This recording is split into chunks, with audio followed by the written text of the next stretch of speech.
I've got some amazing science to share with you today and some actions that I believe are going to help bring that science to life. So here we go. We're obviously focusing on becoming the CEO of our own lives and changing what we need to change in order to jump into our power and become an even better version of ourselves.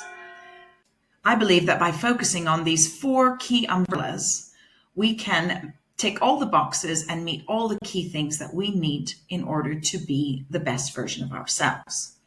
Health, wealth, self, and community. Now, what's interesting is that when we think about the difference between self and the other ones, health and wealth, which are part of ourselves, we're removing the external things and what influences us and what makes us that person to that of who we deeply are inside. But the health and the wealth are often influenced by who we are in ourself. And today's module is going to be focusing very much on self. And we're going to begin with our personal vision and why we have it. Now, obviously, I want you to pause for a moment here and think about your vision for the next 6 weeks while you're doing this course with me, why you came on it, why you started it, and what you want to achieve. Jot it down quickly because there's going to be a little exercise at the end where I'll ask you to articulate that. And then we're also going to be thinking about beyond goals. So what's our vision and our goal for that bit later? Why do we have a vision and why do we need to articulate that? Why is it important? What I want you to do now that you've listed out your vision is I want you to think about the why you have it. Because if we don't understand in our own minds the why, we're not going to be able to really push through all the tough spots that will come when we're trying to bring that vision to life.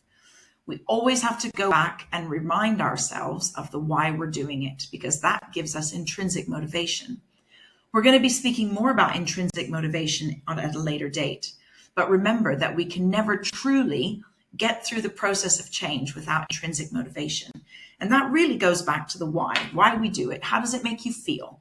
What is it you want to feel later? What are you so determined to change right now that you will not wait another day until you can do it, right? When you're thinking about that vision, I really want you to continue to remind yourself are you happy with that vision for yourself? And that's a big one, because you may have come into this thinking X, Y, or Z, but your vision for the ultimate goal may change, but that doesn't mean that your first one was wrong. It just maybe will be modified by all that you're going to learn. So keep asking yourself, am I happy with that vision, or do I need to slightly modify it? Because then we think about what are our long-term goals within that vision. So visualize what our success is going to look like, and we can actually create that success through intention. This is quite remarkable. I've been doing a lot of study from neuroscientists and lecturers on how we can rewrite the brain. This particular here is a quote from Dr. Joe Dispenza. I just want to read you this quote about the power of intention and how intentional thinking can be so impactful in changing what we want to change. Dr. Joe Dispenza says, asking us the question first, if your personality creates your personal reality, and your personality is made up of how you think and how you act and how you feel, then the present reality, or your present reality, which is you, has created the present personal reality that is your life and what you're doing and being and acting like and experiencing. Not influenced by that of your ex, your teachers, your boss, your parents, your friends. So he says, if you want to create a new personal reality, you have to change your personality. How do we change our personality? Here's another thing to throw in the mix. We know through neuroscience teachings that 95% of our mind is an unconscious mind, and that has been shaped and formed through a host of experiences, influences, talk, language, etc. throughout our life. So therefore, that leaves us only 5%, plus or minus, of what we call conscious mind or conscious thinking, consciousness. Now, consciousness is the only part of the brain that can actually make change, significant change. And it takes habit and it takes time for those conscious actions to then start to embed into our unconscious mind. And that then rewrites who we are and our personality. So what we have to do if we want that to be embedded, those new actions and new behaviors, we have to become conscious of our unconscious thought. Holy moly, what does that mean? How can we become conscious of our unconscious thought? I'm going to try in the next few minutes to talk you through this so that you can start to be conscious of your unconscious thoughts, which then evoke actions, situations, experiences that maybe you're not happy with right now. And what we have to do is we have to become so aware of how we behave and then look at the emotions that we feel around those behaviors. And we have to really deeply understand them. And when we understand them, we can name them. And once we start to verbalize it again, whether spoken out loud or in our conscious mind, we then become conscious of it. It takes it from being this floating little thought into something that's very present in our immediate understanding or thought. And then we can live intentionally. That's when we can start to be very intentional with what we are knowing about ourselves, what we feel about what we know about ourselves or who we are or what we have, and then what we want it to be different. Okay, and then when we start to know that, we can then start to do it. And when we start to do it purposely and intentionally, slowly by slowly, it becomes a habit. And here in this red quote, Dr. Dispenza also says, how many times do we have to forget before we stop forgetting and start remembering? And when we remember, we know that that sits within our unconscious mind. Memory is deeply embedded within our brain, which is why we can do things without thinking, such as driving or talking or sport or whatever it is we do without having to be very conscious in the moment. We just do it out of habit. That's when it becomes a significant change within our life.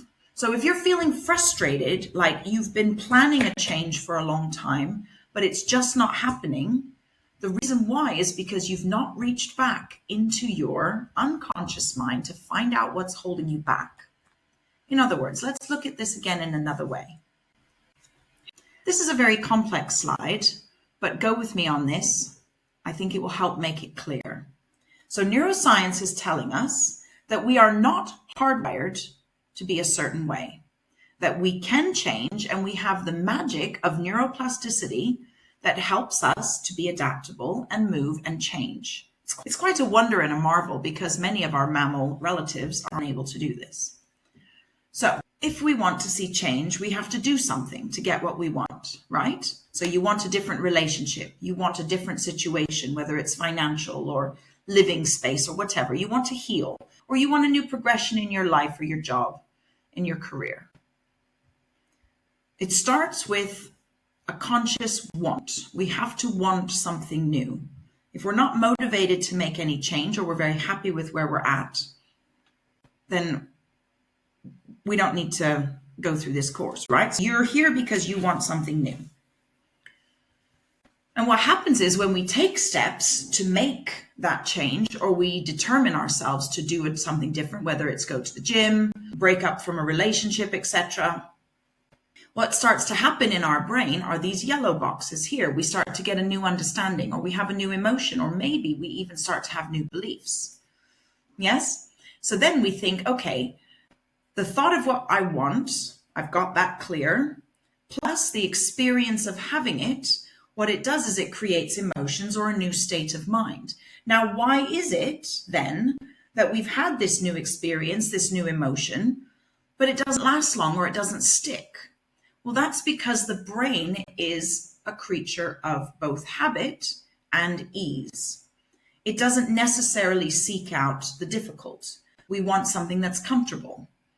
So actually, the brain is addicted to, and because of our unconscious mind and all we've given it throughout life, it's locked into a certain way of being, for like a reliance on external influence.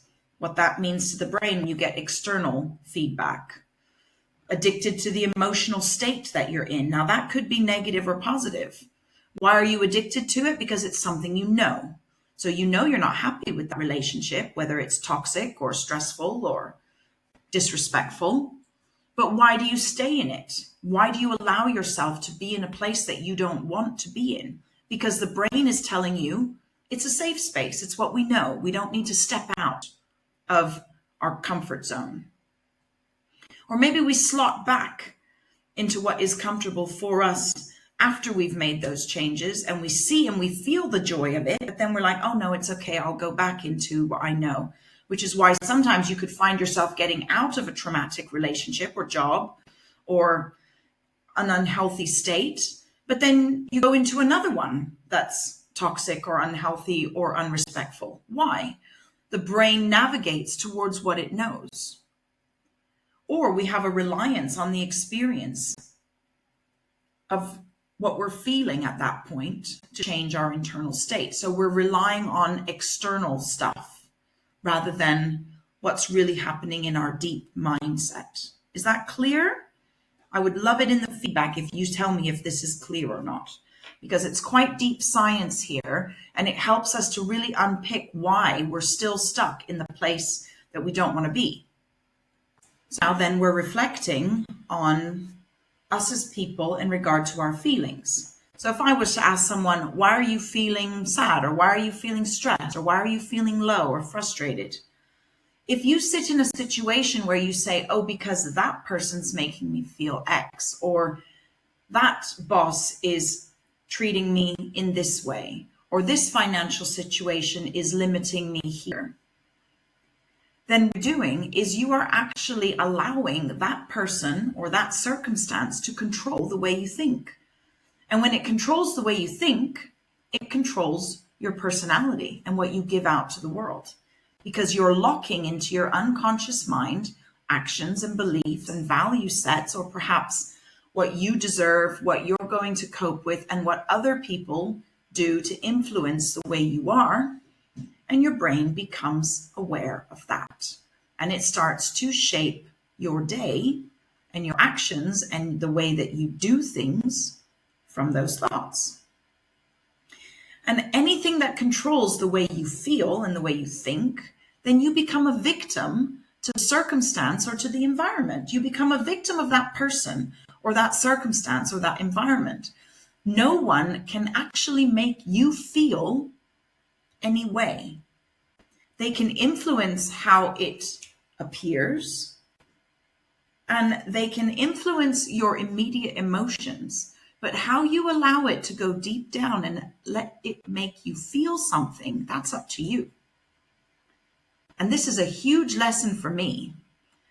I'm very much a feeling person, and I have been trained and hardwired to make sure that I take everything to heart, and what I take in and take on from other people is more important than how I protect myself.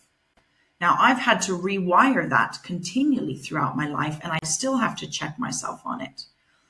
But what's very interesting here, and what neuroscience teaches us, is that our response to our environment and how we allow it to make us feel actually weakens the organism of our brain. And it takes the body's life force and it turns it into an emergency state. Now, what we know is that the brain of the organisms of our body can never exist for too long in an emergency state. They become sick and they become unwell. So when we're finding ourselves feeling anxiety, stress, sleepless nights, or worse yet, health problems, etc., it is because we are allowing people, circumstance, or environment to weaken the organ that is our brain, the organ that is our nervous system, and the organs that all make our body work. Now, certain points in my life, I allowed that to happen, and I allowed other people to make me feel horrible. And at the age of 43, I had cervical cancer. So I can guarantee that I know that was influenced, or my organ in my body was influenced by what I allowed other people and other circumstances to do to my brain and my body. And ever since I've moved away from that toxic world and toxic environment, I've never had any other health issues other than now menopause, which is another thing I'm having to rewire my brain in regard to personal strength. So let's jump back here into thinking about how our vision aligns with our unique strengths. Now, we talked a little bit about our strengths often come from our experiences and who we are, but we know that we can recreate those strengths. And strengths really are our personality. And let's just unpick that. The questions are, is your personality fixed? Is it fixed? Are you born with it? Lots of people think you are. Is it predetermined in who you are from your day of birth, from your star sign or whatever? Well, what we know and what neuroscience teaches us is our personality, or our existing state of being, is influenced and directly formed through our experiences. Often what we were made to believe about ourselves or do, or often what we chose to allow ourselves to believe or do. Yeah. So we're not born with it, and we're not stuck with it for life. You can change it. And we've talked about how, right? Rewriting it internally. So if you can change your personality, will it change your strengths?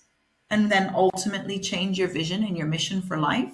So you tell yourself you're not confident, or you tell yourself that you couldn't ever be that entrepreneur business person, or no, I don't have it within me to, run my own company and advise other people, or I don't have it within me to, or actually it's not my place in the world to be financially independent and very wealthy, because my lot in life is this. If you change that rhetoric and that wording within your brain, and you tell yourself verbally different, then you can ultimately, in the long run, change your vision and your mission. Let's look at how. This is where we go back to intention. Intentionally planning and creating. Yeah? So we want to change how we feel, act, or think, or our being. We have to plan it. We have to plan that out, and we have to label it. We have to state it, and state it in the present tense with I am statements. I am strong enough to be the CEO of my own company. I have the capabilities to be alone and successful without being in a toxic relationship. And then you have to break down underneath the small steps to get you there. We're going to talk about those as we go through into the blueprint. But Dr. Joe Dispenza again talks repeatedly about, which he calls mental rehearsal. And in neuroscience, what they outline is mental rehearsal is being truly present in a new state of mind. And when we are truly present in a new state of mind, and we are telling ourselves that this is happening, or this is our reality, what amazing research and studies have shown is the brain actually doesn't know the difference between the reality and the imagined. It's remarkable for me. What we're doing when we state a new state of being is we're installing neurological hardware that tells our brain that we've already done it, and that it's already an existence. I am making X amount of money. I am capable to be financially independent. I am happy and peaceful in my life, and I will not allow people to treat me in a way that makes me feel stress, anxiety, or trauma. I will be confident to protect my children and not allow influences from other people to make them sad or have an unpeaceful life. You state it enough times until your brain wires in that that's your personality. And all of a sudden, you've got this amazing strength to do things that you never thought you could do.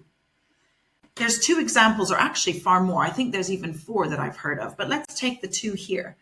One person who was a very skilled tennis player went every day to practice and rehearse, picked up the tennis racket, went onto the court and practiced the skill. And his abilities were measured in a series of criteria.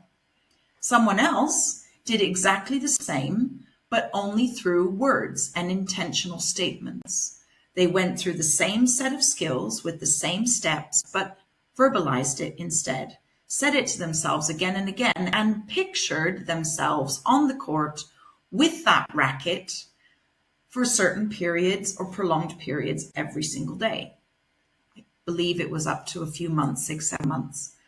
Then when they went and tested both people on the actual tennis court, the second person who'd never played tennis in their life was able to be very successful physically playing a tennis game with the expert who had been doing it physically for months and years.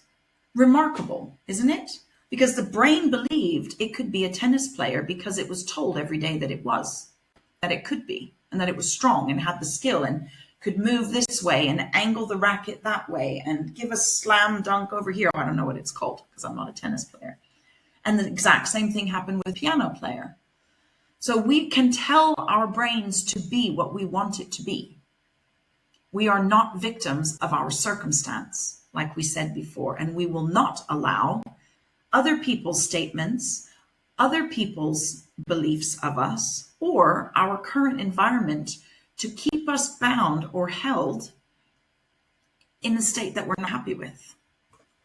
Now, so once we do this, our brain is no longer then a record of the past and those neurological synapses and connections that have always been as a blueprint or a framework for you and who you are. No, you are now creating a map for what the future you is going to look like. And every day that you say it and every day that you take small steps towards that belief or that personality or that reality, you're going to create the reality that you want. We're going to spend time priming the brain with instructions of what you want your reality to look like. Then you move from having your brain as a piece of hardware into a very malleable piece of software that you can program and manipulate.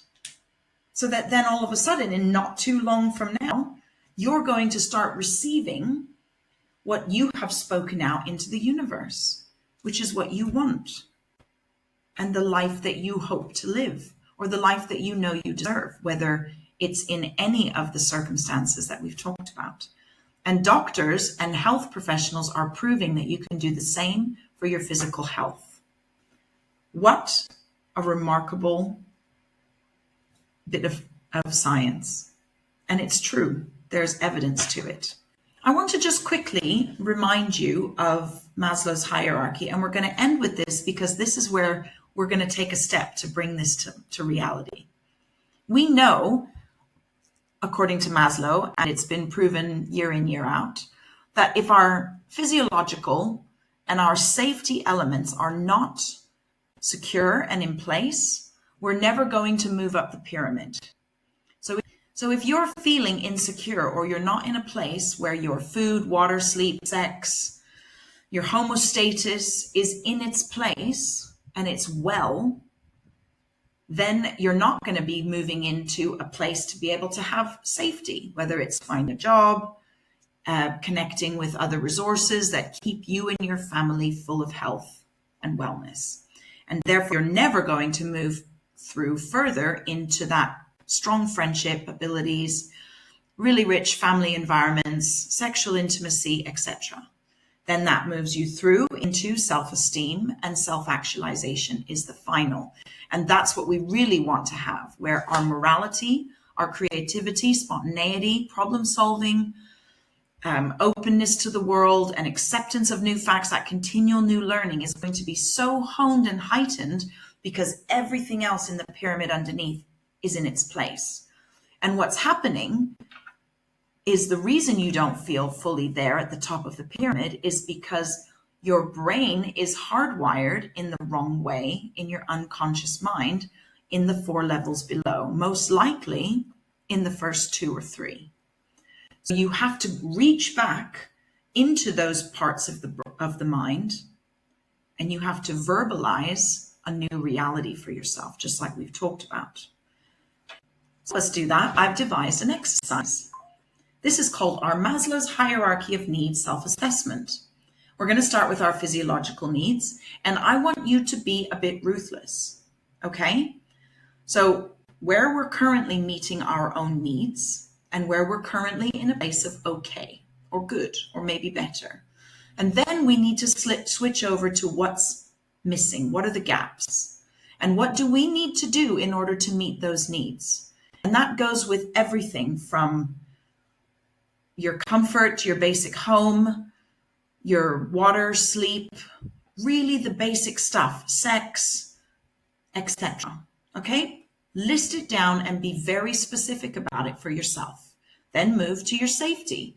Where am I at in my security, in my financial needs? What do I need that I do not have now? But also list out where you're at. And when you start to list them down and bullet point out the specifics, it's going to give you a really clear idea of what you need to change and articulate within your own mind. And I'm going to do this with you because we're continually growing and changing. Then we move into our social and how it's looking for us now. And that's a really big one because we are who we surround ourselves with, remember? And just reflect on something I heard once that's really stuck with me. Let's pretend that when the day you were born, you were told you have one person to care for the rest of your life. And you need to make sure that all these 5 elements are in place all the time, given this person as a responsibility for your whole life. And you needed to make sure that they were always 100% well in all of these 5 areas. By the way, you were, and that person was you. Now, how many of us as women have forgotten that? And we do it for everybody else. We do it for our kids. We do it for our friends. We do it for our husbands, partners, wives, whatever it might be. And we don't do it for ourselves. Now, that's influenced for many reasons, whether it's religion, whether it's society, whether it's expectations or previous education. But what happens when that little person that you were assigned to at birth is not well or having all their needs met? If you're in a relationship where your sexual experiences are not hugely intimate and 100% fulfilling, you're not taking care of that person. If you're in a work environment where you don't feel as empowered as you should be or you deserve, you're not taking care of that person. So what you need to do is change the hardware within your unconscious mind that allows you to continue to let that young person or that individual that you were assigned to not be 100% well. And that has to start with you. So this is a sobering and slightly longer module, but I hope that you're going to feel so empowered by what you can achieve to change your reality and your existence. So just to sum up, here's our actions for today. Articulate your vision for you. Let's start with the now. What's your vision for being on this course? Who do you want to be and what do you want to have? 3 to 5 statements, because we have to know where we're going in order to keep us really focused on getting there. And then I want you to complete your Maslow's hierarchy of needs self-assessment. Be really specific, really clear, and be very, very honest with yourself, because remember, your one job in this life is to take care of you. I'll see you tomorrow.